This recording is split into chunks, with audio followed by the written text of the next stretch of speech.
Good evening and thank you for joining us. We begin tonight with potential unmarked burials being detected at the former McIntosh Indian Residential School site outside of Kenora. Grassy Narrows First Nation put out a media release today saying 4 hectares of land were searched, where they say a significant number of potential unmarked burials were documented. A ground-penetrating radar survey was completed in September to confirm the context of the depressions identified in the visual survey. The results from the ground-penetrating radar are expected next month. We head over to Lakehead University, where a number of climate-concerned residents got together this weekend to discuss climate action in northwestern Ontario. The second annual Northwest Climate Gathering gave attendees the chance to build community through connecting with the land and one another. Jessica Clement has this story. Meaningful conversations about climate action were taking place on Saturday for the second annual Northwest Climate Gathering. The event focused on bringing people together to build connections through discussion, with this year's theme being You Are Not Alone. Steering committee member Kira Essex says they wanted attendees to realize they're not alone in worrying about the climate crisis. There are people here that want to take action with them, people that will learn and create spaces where it's safe and equitable to learn, and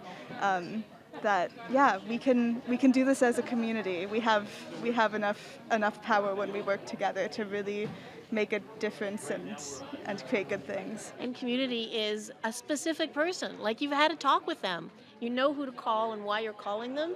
That's power. Steering committee member Heather McLeod says, along with forming connections, the day-long gathering also featured a number of activities that let attendees reconnect with the land. We have forest therapy. We have a labyrinth walk, really quiet ways to reconnect with the earth. There's a game to learn apps to identify plants.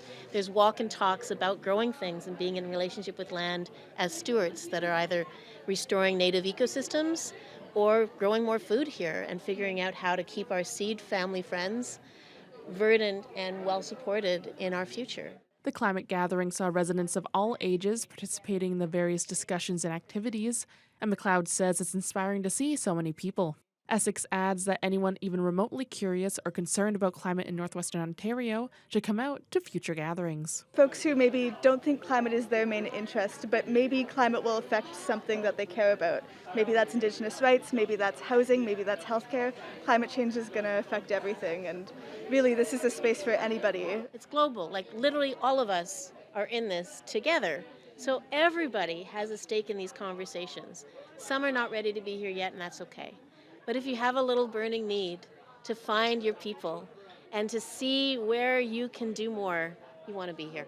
More information can be found online at nwclimategathering.ca. Jessica Clement, TBT News. Over now to Confederation College, which held its grand opening this week for their new Indigenous outdoor learning space. The event included recognition speeches from faculty, a blessing of the space, and was wrapped up by live music. Jaden Billick reports. And Weibo-winning, meaning a place to rest, is a new Indigenous outdoor gathering space on the Confederation College campus, serving as a safe space to learn and reflect, celebrating Indigenous culture and traditions. The grand opening started with a blessing of the space by Elder Sheila DeCourt, followed by speeches from supportive faculty members and a live performance by Sarah Kay.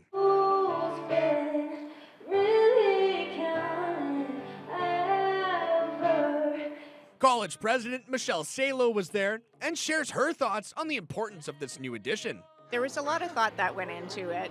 We had consultation with our Nagonawan Council, students, staff, faculty, community members, and we really wanted to make sure it represented our spaces here in northwestern Ontario.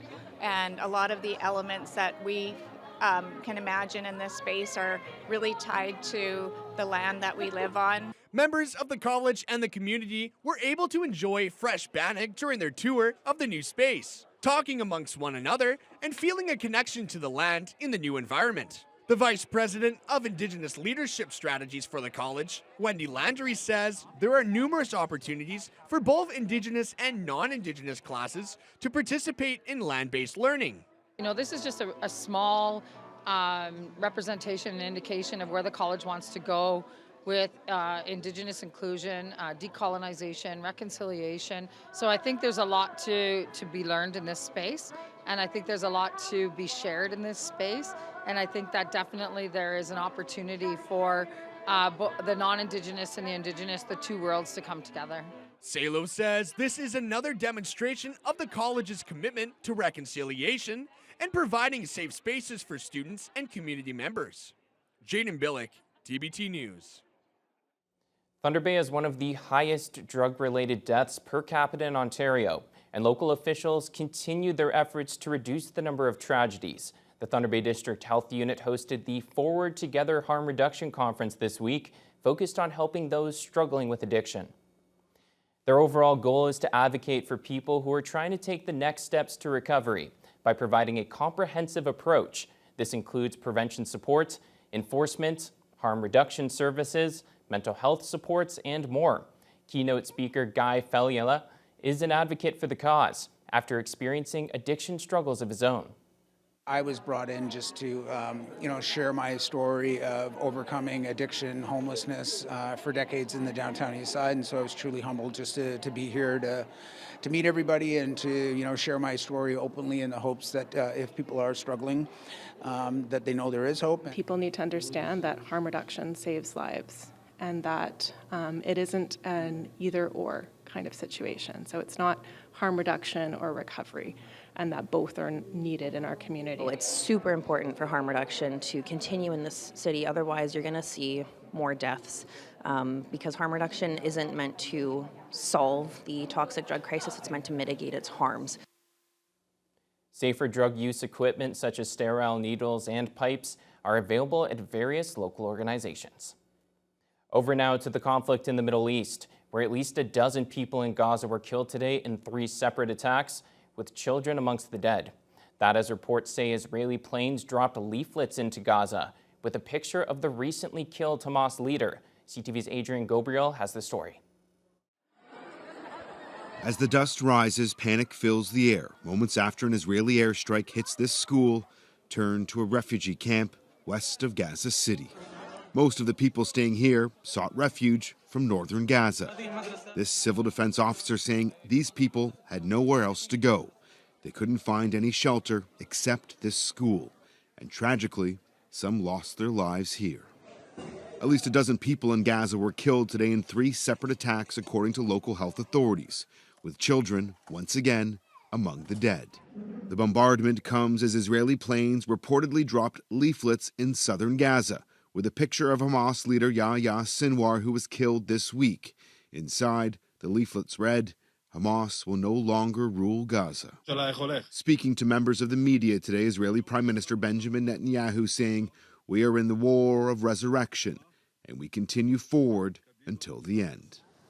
This comes as Netanyahu's residence in central Israel was attacked by drones today.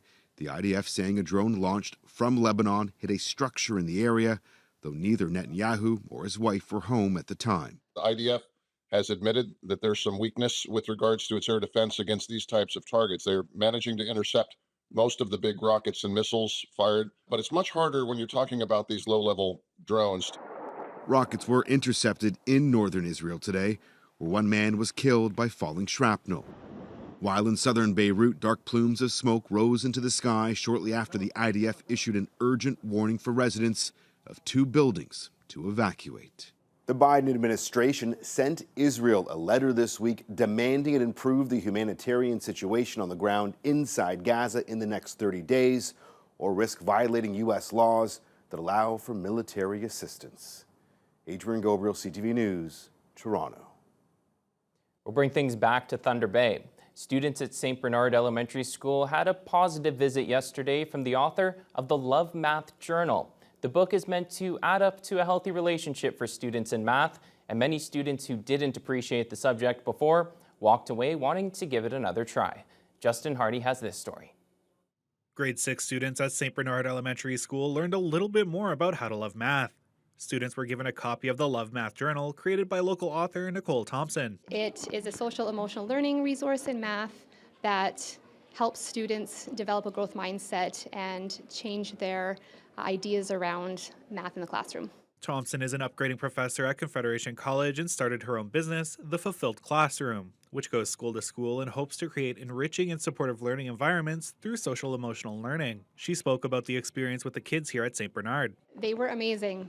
Some of the best students I've had presented to. So this school was very welcoming. The kids were engaged, and they really had a lot of good ideas about math and what math looks like in their classroom. Grade 6 is when math begins to get a lot more complicated, which can cause students to become frustrated and even give up on learning math. The Love Math Journal guides students through a short exercise before each math lesson to help keep them better prepared to try to learn something new. Melanie Biesenthal, K-12 math coordinator for the Catholic School Board, says the Love Math Journal is a great way to help kids keep a healthy relationship with math. If students see themselves in that space and they see themselves as being like in that mindset that they can do it, right, it's going to support their mathematics, right? So both go hand in hand, right? When they're excited and they understand they can get through those problems, then they're going to practice more and they'll be able to develop those complex math concepts. In terms of mental health, I'm always looking at ways to incorporate, build, and think about what mental well-being looks like and means. So any opportunity to build kind of cross-curricular connections, bring it into places that maybe people traditionally don't think of as being connected to mental health is super important. Roughly half the students attending said they didn't like math. After the presentation, most of them were more willing to try a little more. What did you learn today? I learned about